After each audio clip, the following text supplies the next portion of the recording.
교회란 무엇인가, 또 예수 믿는 사람이 무엇이고 예수 믿는 사람은 어떻게 살아야 하는가, 이런 앞에는 구원받은 은혜, 또 뒷부분에는 구원받은 자가 살아가야 하는 마땅한 믿음의 생활이겠죠. 그래서 부름받음에 합당한 삶을 살아야 한다. 오늘 제목으로는 하나님을 본받는 삶을 사는 것이 믿음으로 사는 것이다. 그래서 본문의 내용이 그래서 제목을 하나님을 본받는 자라고 했습니다. 이 여러 면에서 모방은 창조의 어머니, 우리가 자라면서 많이 들어본 이야기죠. 모방한다.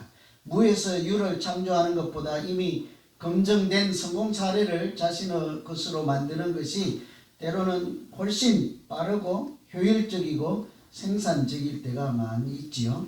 과학이나 예술이나 어떤 분야뿐만 아니라 사실은 인생 자체가 누구를 이렇게 본받고 살아가는 것이 인생이지 않습니까? 우리 삐약하고 이제 태어나면 한 번도 살아보지도 않은 인생을 나는 이렇게 살아야지 하고 지 맘대로 막 사나요? 그렇지 않잖아요.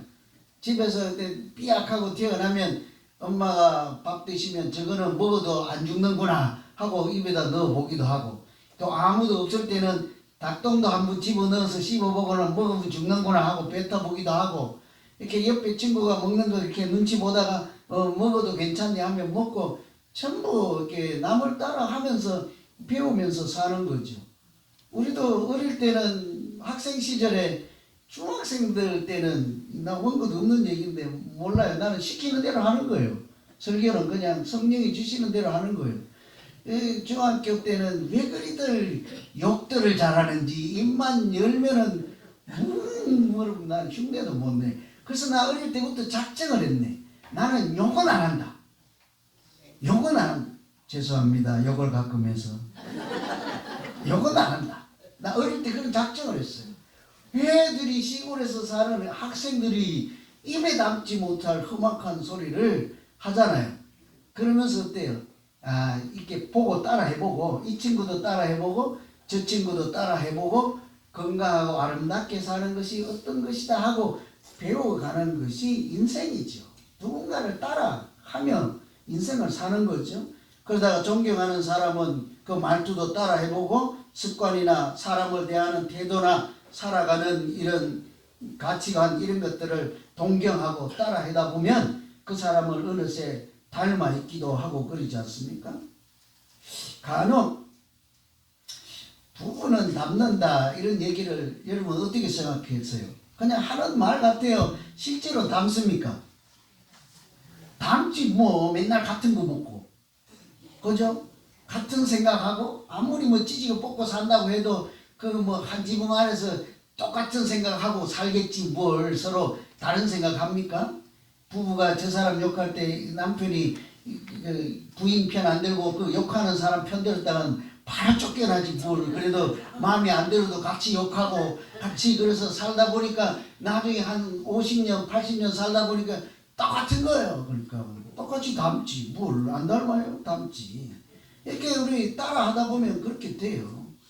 그래서 누구를 본받는가에 따라 우리 생각의 결, 습관의 결, 우리 인생의 질, 결, 이런 것들이 결정이 되어서 이렇게 본을 받아 살아가는 그 자세나 태도, 이런 것이 우리 인생을 만들어가죠. 이번에 동계올림픽 밀라노에서 했잖아요. 아시죠? 겨울올림픽 스케이트 타는 거. 금메달 딴 김길리라는 선수가 있는데, 맞죠? 김길리? 이 별명이 뭐예요? 별명 람보르기니 스포츠카 있잖아요. 붙여갖고 이 사람을 람보르기니가 아니고 람보르기니, 길리 람보르길리, 이런 별명을 얻은 사람이잖아요. 처음 올림픽에 나가서 2관왕을 했습니다. 동메달 하나 따고 금메달 2개. 놀라지도 않아요. 여러분 올림픽 가서 금메달 하나라도 따봤어요? 2개 땄다는데 놀라지도 않아요. 이분은 처음 나가서 2개 따고 동메달 따고 얼마나 잘했으면 람보르길리 이렇게 사람들이 불러요. 처음 나가서 땄다니까. 나는 이번에 처음 들었어요. 이 사람 이름.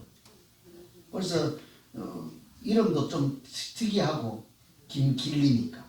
뭐가 긴지 모르지만 길리래.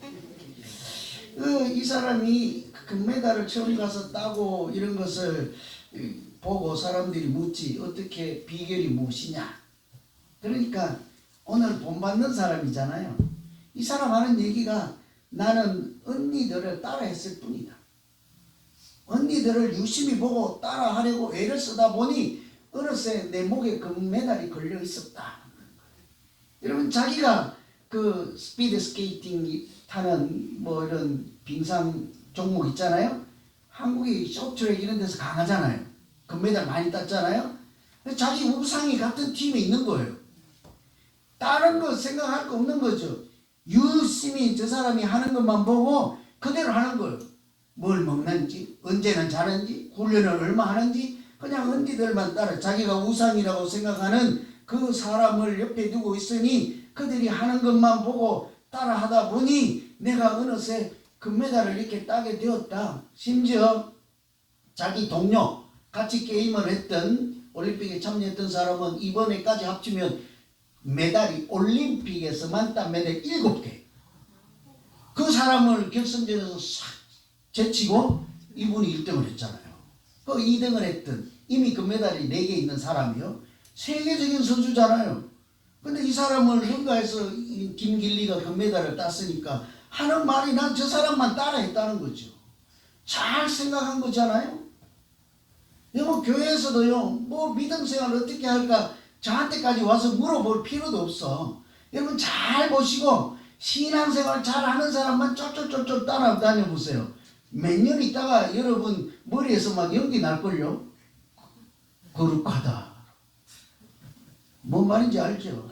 믿음이 달라져. 번짓을 잘못 잡아가지고 맨날 입만 열면 막 이상한 소리하고 담임 목사 욕이나 하고 교회나 비평하고 이런 사람 쫓아다니면 그때는 재밌지. 토마 위에 올려놔봐요. 장모 목사 올려놓아봐요. 꼬리 띄고 차포고 띄고 하다 보면 얼마나 시간 가는 줄 모른다고. 그런데 한 몇 년 지나다 보면 욕하는 건 재밌는데 어째 자기 믿음이 쫙 빠져버리죠. 그러니까 교회 다녀도 누구랑 다니는 게 중요해요. 그래서 저희 금메달 많이 딴 선수 저 언니만 보고 따라 해야지 하니까 어느새 금메달 많이 갖고 있는 선수를 마지막 순간에 얘가 싹 통과했잖아요. 제가 그 장면을 봤거든요. 근데 이제 금메달 이미 따서 이번에는 얘 때문에 금메달을 못 따고 은메달 땄잖아요. 그 언니가 얼마나 축하하고 그 눈물겨운 장면이에요. 나보다 후배가 나가서 금메달을 따고 이제 나는 은퇴할 때가 됐지만 제가 내 뒤를 이어서 나라의 그렇게 자존심과 긍지를 이어갈 제목으로 성장하고 있구나 하니까 나는 은메달 땄지만 그 남이 금메달 따는 게 그렇게 감격스러운 장면이었잖아요.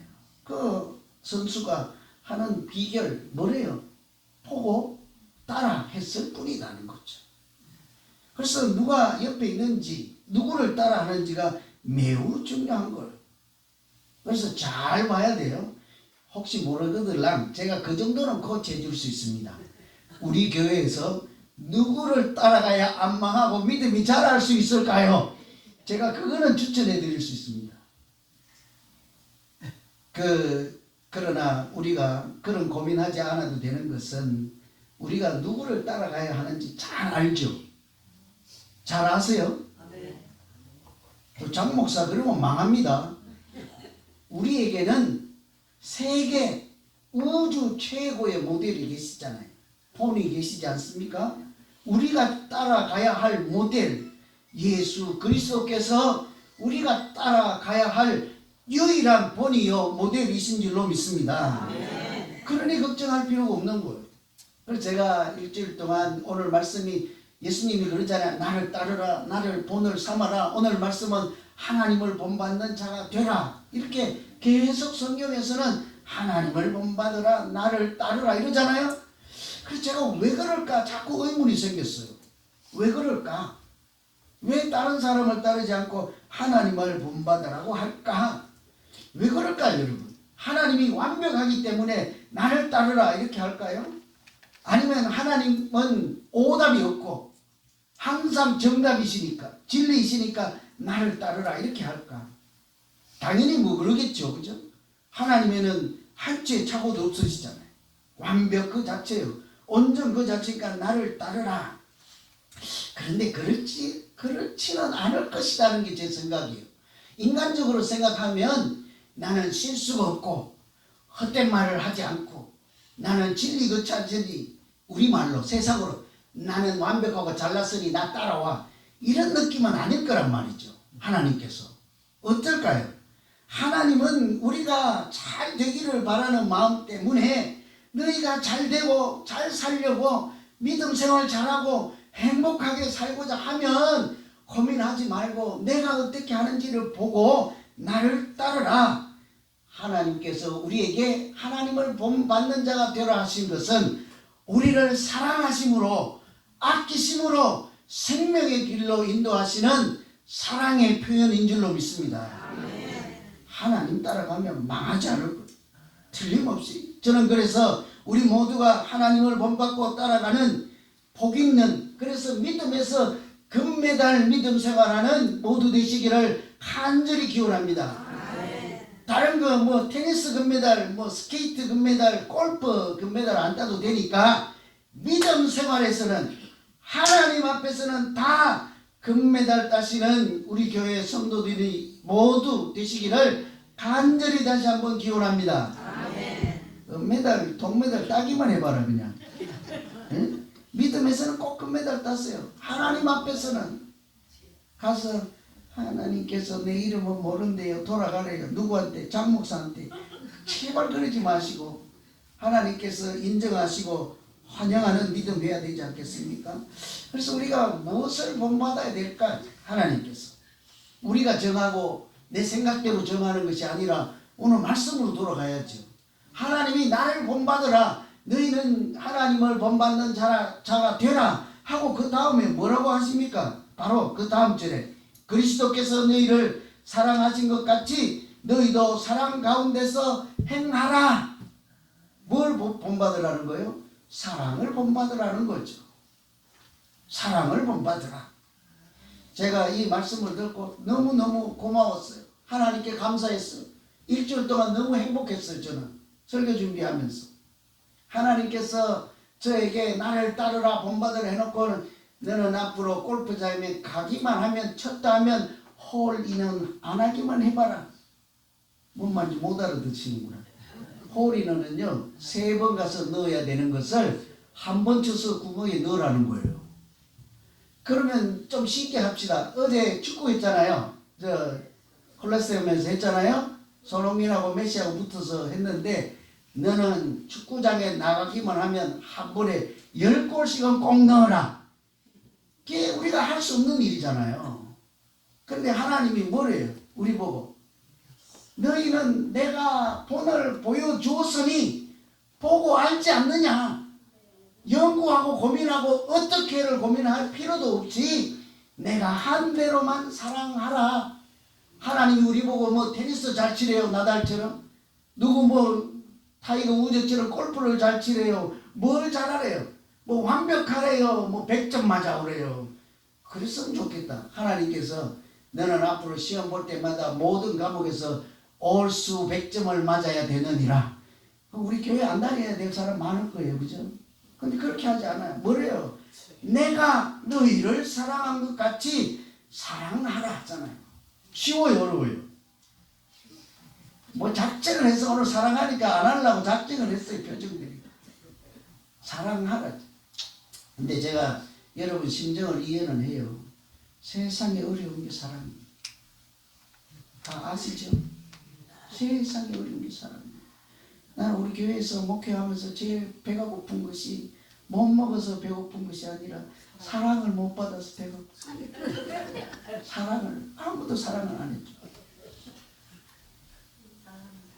나도 가끔 힘이 들 때가 있는데 사랑할 힘이 없었어.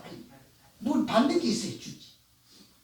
사랑이 참 쉽진 않아요. 왜 그런가 하면 하나님께서 네 맘대로 사랑하거나 네 방법대로 사랑하라 그러면 각자 지파를 흔들면 되겠지요. 그런데 뭐래요?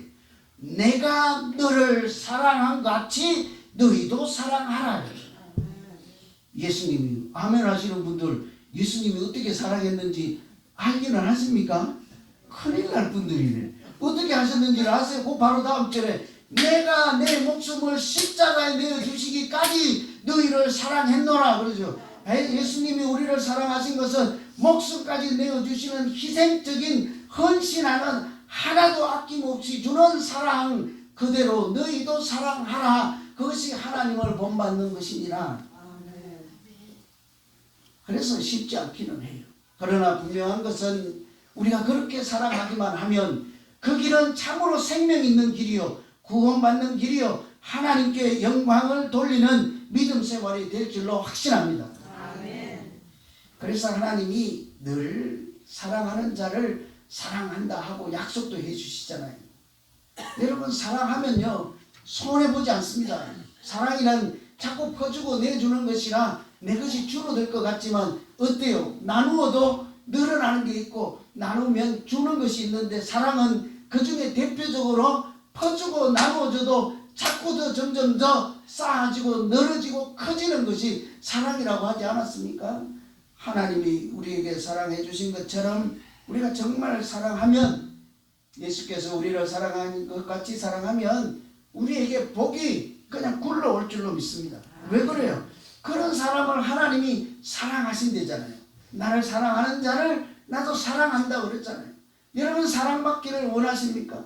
제가 아까 잘못했네. 나도 여러분이 사랑해 줄 걸 바라고 배고프다 그랬는데 알고 보니 하나님이 사랑하신다는 사실을 잊어먹고 내가 헛소리 한 거잖아요. 하나님이 사랑하신 것.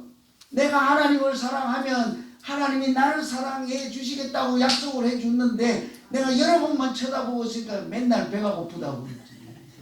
하나님이 뭐 내가 하나님 사랑 주세요가 아니라 어떻게 해요? 내가 하나님을 사랑하면 틀림없이 실수 없이 어김없이 하나님이 사랑해 주신대잖아요. 하나님 사랑받는 사람이요 최고로 행복한 사람이에요. 아멘 안 할 줄 알긴 알았지만 좀 그렇긴 하다. 누구 사랑을 기대하는 거예요? 남편의 사랑을, 아내의 사랑을, 자식의 사랑을, 교회 가서 뭐 담임 목사의 사랑을 기대하십니까? 그 모든 사랑보다도 하나님의 사랑을 받는 자가 가장 행복한 인생이요 복된 인생인 줄로 믿습니다. 뭘 더 바랄 것이 있겠습니까? 저는 우리 모두가 하나님의 사랑을 너무 많이 받아서 얼굴에도 빛이 나고 가진 것이 없어도 행복한 믿음 생활이 되시기를 간절히 기원합니다. 그런 하나님을 사랑하는 사람은요 많은 것으로 부어주세요. 여러분 요한복음에 보면 마지막에 베드로에게 내 양을 먹이라 할 때 예수님께서 물어보잖아요. 너 성경을 100번 읽었니? 너 교회를 사랑하니? 네 뭐 많이 그냥 봉사를 많이 했니? 이런 거 다 하고 자격증을 땄느냐? 그러면 내가 귀하게 여기는 내 양들을 너에게 맡겨줄게. 그렇게 하지 않잖아요. 뭐래요? 네가 그 양들을 사랑하니? 그런 것도 묻지 않아요. 네가 나를 사랑하느냐 그러잖아요. 나를 사랑하느냐? 하나님을 사랑하느냐? 그러면 내가 너를 동역자로 인정해 줄게. 그러면 네가 나의 양을 맡아서 책임질 사람으로 사역자로 인정해 줄게. 내 양을 먹이라 하지 않습니까? 하나님을 사랑하시면 하나님께서 은혜도 주시고 사랑도 채워주시고 동역자로 인정해 주시고 그래서 우리 모두가 능력 있는 믿음 생활하는 모두 되시기를 간절히 기원합니다. 하나님을 본받고 사랑할 때 일어나는 일은요 아무리 이렇게 해도 너무 많아. 뭐 오늘 3시간 정도 하면 좋겠지만 오늘 미역국이 겁나게 맛있던데 그죠? 그럴 수는 없잖아요. 김나무 집사님이 끓여가지고 맛있던데 하나님을 사랑하면 좋은 일이 많아요. 그것이 하나님을 본받는 거예요. 여러분 다시 말씀드려요. 너희는 나를 본받으라 할 때 완벽해라 100점 맞아라 열심히 해야 된다 뭘 해야 된다 이렇게 하지 않고 하나님을 본받을 때 이것만 얘기한다고요. 사랑해라 사랑하라 그것이 하나님을 본받는 거예요. 하나님을 본받을 때 다른 것이 아니라 사랑하라는 거죠. 이 높아심에서 제가 2번, 3번 여기에서 저또 노인네 망령 들었네 그러지 말고 잘 새겨보세요. 하나님을 본받으라 할 때 다른 아무것도 없고 사랑하라. 그래서 우리 가운데 하나님의 사랑이 항상 마르지 않고 충만한 우리 인생이 되시기를 기원합니다. 아멘. 두 번째는 오히려 감사의 말을 하라. 이것도 하나님을 본받는 내용인 거예요. 오히려 사랑의 말을 하라. 오히려가 매우 중요해요. 오히려 감사의 말을 하라. 오히려가 뭐예요? 그럼에도 불구하고 감사의 말을 하라. 도저히 감사할 수 없을 때, 도저히 이쁘게 보이지 않을 때, 내 마음에서 생각해서 감사가 나올 수 없을 때일지라도 하나님께 감사의 말을 하라. 이웃들에게 감사의 말을 하라. 그것이 하나님이 원하시고 본받는 것이니라. 4절에 누추함과 어리석은 말을 희롱하는 말 마땅치 아니하니 오히려 감사하는 말을 하라. 사람이 하는 말의 종류를 분석하면 2가지로 나눌 때요. 원망의 언어가 있고 감사의 언어가 있대요. 오늘 성경 본문에 보면 그 2가지로 나누어서 이렇게 구분해 놓은 것을 볼 수 있습니다. 원망의 언어는 이런 거예요. 왜 나에게 이런 일이 일어났을까? 하나님 왜 나에게? 하나님 왜 나에게? 사고가 나게 하고 험악한 일이 일어나고 그걸 자꾸 보는 거죠. 왜 나에게 이런 일이? 이게 원망의 언어예요. 불평의 언어예요. 싫은 사람이 보이면 왜 하나님 나에게 이런 사람만 이게 감사의 언어는 반대. 하나님 이 일을 통해서 나에게 무슨 일을 하시렵니까? 하나님 이 지금 어려운 일, 고난이에요. 싫은 사람이 이 사람을 내 앞에 등장시켜 주셔서 무슨 은혜를 주시려 하십니까? 이 사람은 뭘 보고 있는 거예요? 그 사람 환경을 보지 않고 고난을 보지 않고 하나님을 보시는 거죠. 달라요. 그런데 그 사건이나 사고나 고난만 보면 하나님 왜 나에게 이런 일이 계속 일만 보는 거죠. 하나님 왜 나에게 이 사람을 그 사람만 보는 거죠. 2번째 감사는 뭐예요? 하나님 이 사람을 통해서 무엇을 하시려나이까 하나님을 보는 거죠. 다른 거예요. 여러분 누추함, 어리석은 말, 희롱하는 말 전부 환경만 보는 이야기지 않습니까? 그런데 감사의 말은요. 하나님 이번 이 일로 이 사람이 내게 온 것으로 하나님 무엇을 하려 하십니까? 여러분 원망 불평하는 순간이요. 우리 영적인 에너지가 쑥쑥 빠져나갔죠. 반대로 감사의 말을 선포하는 순간에 우리 인생에 있던 먹구름이 이렇게 싹 거쳐서 이렇게 햇빛이 들어오지 않겠습니까? 그래서 사람들은 감사는 불평이라는 독을 중화시키는 해독제라. 들으셨어요? 감사가 불평이라는 독을 나를 해롭게 하는 독을 해독하는 해독제다. 그래서 성경에도 보면 오히려 감사하는 경우들이 참 많죠. 감사할 수 없는데 감사하는 그런 이야기들이 많죠. 다니엘이 사자굴에 던져졌다 하는 의미가 뭐예요? 금방 죽는다 그러잖아요. 그 사자만 보고 굴 속에 있어서 갇혀서 도망갈 길이 없는 환경만 보면 감사가 할 수 없는 거예요. 다니엘이 어떻게 한 거예요? 그 안에 갇혀 있을 때 같이 있는 사자를 보고 도망갈 탈출구 없는 굴을 보지만 그 시선을 거기에 고정시키지 않고 뭐래요? 하나님 이 사자로, 하나님 이 굴로 나에게 무슨 은혜를 주시려 합니까? 눈을 얼른 하나님께 돌리잖아요. 그러니까 감사가 나오는 것이지 않겠습니까? 실제로 하나님은 그 사자와 굴을 통해서 어떻게 합니까? 예수 믿는 자를, 하나님 믿는 자를, 하나님께 기도로 영광을 돌리는 자를 구원하시는 하나님의 역사를 보여주시잖아요. 이런 일은 많아요. 바울과 실라가 감옥에 있을 때도 이것만 보지 않고 쇠사슬만 보고 감옥만 보지 않고 하나님 이 쇠사슬로 하나님 이 감옥으로 이번에는 무슨 은혜를 주시렵니까? 무슨 일을 하시렵니까? 하고 하나님을 볼 때에 그 밤중에 감사와 찬양을 하나님께 올려드릴 수 있는 힘이 생기지 않았습니까? 우리 마찬가지.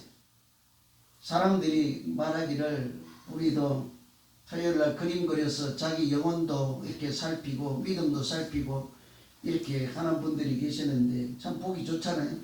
근데 이 어떤 분들만이 아니라 우리 모두를요 이런 표현을 하는 사람이 있어요. 우리는 항상 자기 얼굴에 풍경화를 그리는 화가다. 우리 모두가 화가예요. 오늘 교회 오실 때 얼굴에다 다 그림 잘 그리고 오셨죠? 이 시커먼 것도 칠하고 뭐 이것도 막 뿌려서 흰 것도 검게 만들고 이거 막 그림 잘 그렸죠? 그러면 와가지고 탁 보여주면서 잘 그렸죠? 이렇게 보여주기도 하고 그러잖아요. 근데 그런 그림이 아니라 이 내가 어떤 생각을 품고 불평의 말을 하는지 감사의 말을 하는지에 따라 그것이 밖으로 표출돼서 얼굴에 그려지기 시작한다는 거예요. 풍경화를 그리기 시작한다는 거예요. 어떻게 그리실래요? 항상 불평 원망하고 막 이런 뭐 험한 말로 이렇게 뭐 그런 그림을 그리실래요? 아니면 감사와 찬양과 이렇게 은혜로운 말을 하면서 이게 아름다운 그림을 그리실래요? 우리가 그런 그림을 풍경화를 그리는 화가를 했잖아요. 저는 무슨 그림을 그려야 하는지 예수님이 우리에게 보여주셨다고 생각해요. 오늘 보여주셨잖아요. 감사의 말을 하고. 그러니 사람은 군중은 때로 모여있어서 5,000명이나 되어도 먹을 것은 보니까 5개요 2개요 그거밖에 없을 때라도 예수님이 하신 일은 먼저 그 떡을 들어 하늘을 우러러 감사하시고라고 하잖아요. 그 다음에 무슨 일이 일어납니까? 그것으로 다 나누어 먹고도 남는 하나님의 역사와 기적이 나타나잖아요. 그렇게 감사의 말을 하고 하나님께 감사로 찬양을 드리고 제사를 드릴 때 기적은 하나님이 만드시는 것이지 않겠습니까? 그래서 우리가 감사로 살아갈 때요, 우리가 감사로 제사를 드리기만 하면 하나님은 고맙구나, 잘 받았구나, 잘했구나 그러지 않고 뭐래요? 감사로 제사를 드리는 자가 나를 영화롭게 하는 자로다. 이보다 더 큰 칭찬이 어디 있습니까? 우리가 그래서 항상 오늘 하나님을 본받을 때 2가지라는 것이 너무너무 고마웠어요. 너무너무 감사했어요. 나를 본받으려면 그래도 내가 전지전능하니까 한 10,000가지는 따라해야 되지 않겠니? 한 100가지라도 따라해야 되지 않겠니? 그러지 않고 사랑을 본받으라. 오히려 감사의 말을 본받으라. 너무너무 감사했어요. 2가지만 따라하면 되잖아요. 솔제니친 이야기하고 마칠게요. 솔제니친은 다 아시는 스탈린, 구소련에서 스탈린 공산당 정권에 억울하게 수용소 생활을 하다가 또 암에 걸려갖고 암투병했던 사람이 모든 것을 빼앗겼어요. 이렇게 죽을 병에도 걸렸어요. 그런데도요, 이분이 그 감옥에 들어간 이후에 뜻밖의 고백을 이렇게 하였습니다. 잘 들어보세요. 감옥아, 내 삶에 들어와 주어서 참 고맙구나. 여러분, 복거나 내 인생에 한 번이라도 찾아와서 고맙구나 이런 얘기가 아니에요. 다 싫어하는, 죽을 수도 있는 감옥아, 네가 내 인생 속에 들어와 주어서 고맙구나. 너 때문에 나는 비로소 인간이 무엇인지, 내 영혼이 얼마나 소중한지를 깨닫게 되었구나. 화려한 자유의 몸이 되었을 때는 교만하여 하나님을 알지 못하였으나 감옥이라는 밑바닥에 떨어졌어야 비로소 영적인 눈을 뜨고 하나님을 알게 되었으니, 더 가까이 하나님과 지내게 되었으니 참으로 고맙구나. 더 이상 설명이 필요 없죠.